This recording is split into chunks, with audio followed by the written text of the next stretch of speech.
कौन बनेगा नेता। नगर निगम के चुनाव पास आने वाले थे। पूरे कानपुर शहर में टिकट को लेकर मारामारी शुरू थी, लेकिन सबसे ज्यादा चर्चा में वार्ड नंबर 40 की सीट थी।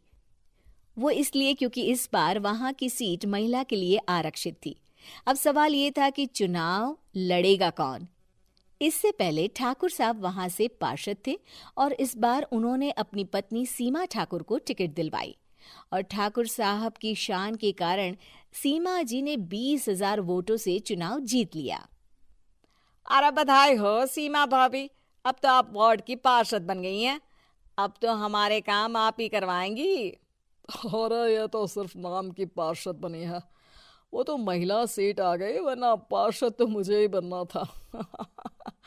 अब भले ही चेहरा इसका होगा, लेकिन पावर तो मेरी ही होगी। अरे वाह भाई साहब, क्या दिमाग लगाया है आपने भी। आइए आप लोग, खाना लगा दिया है सबके लिए। सीमा जी पार्षद बन चुकी थीं, फिर भी उनकी एक ना चलती। सारे काम ठाकुर साहब खुद ही संभाल लेते और जहां जरूरत पड़ती वहां सीमा जी का अंगूठा लगवा लेते। सीमा जी ज्यादा पढ़ी लिखी भी नहीं थी। एक दिन ठाकुर साहब और सीमा एक प्रोग्राम में जाते हैं। अरे ठाकुर साहब, आप आ गए। ओहो, पार्षद मैडम भी आ गई हैं। स्वागत है आप दोनों का। लगता है हमारे पार्षद फंड का सही इस्तेमाल हो रहा है। चलिए अब उद्घाटन करते हैं। ये लीजिए ठाकुर साहब कैची, आप ही सबसे पहले प्रवेश कीजिए। सब लोग आगे निकल जाते हैं और सीमा जी पार्षद होने के बावजूद भी पीछे खड़ी रह जाती हैं। वो देखती हैं कि वेलकम बोर्ड पर उनका नाम है, लेकिन महिला होने के कारण कोई उनका सम्मान नहीं कर रहा। अगले दिन एक आदमी उनके घर आता है। अरे ठाकुर साहब नमस्कार। कल ना हम नोटिस किए कि हमारा घर तो अवैध है और नगर निगम वाले उसे तोड़ने आ रहे हैं। अरे कुछ कीजिए ना ठाकुर साहब। देखो भाई, मैं तो ज्यादा कुछ कर नहीं सकता, पर अगर तुम सबकी जेब गर्म कर दो तो कुछ हो सकता है। कुल मिलाकर 4 लाख लगेंगे। अरे 4 लाख ठाकुर साहब? अरे भाई, मैं अपने लिए नहीं मांग रहा हूँ। दरोगा है, इंजीनियर बाबू है, बड़े साहब है, सबको देना पड़ता है ना थोड़ा थोड़ा। बोलो है मंजूर? तभी वहां अचानक सीमा जी आ जाती हैं। अरे ये आप क्या कर रहे हैं? पहले इन्हीं लोगों से तो आपने वोट मांगे, अब इनसे ही पैसे ले रहे हो। अरे चुप रहो तुम, तुम्हारा काम है सिर्फ अंगूठा लगाना, तुम वही किया करो। मुझे दूसरे काम तुम मत सिखाओ, समझी? और तुम ना जाओ, अब पैसे लेकर आओ, वरना जेसीबी किसी भी वक्त आती होगी। सब कुछ ऐसे ही चलते रहता है।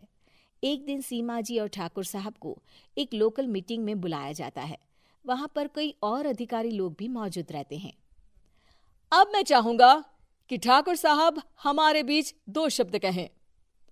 मेरे प्यारे भाइयों और बहनों, आज मेरा सौभाग्य है कि मैं आप सबकी सेवा दिन रात कर पा रहा हूं।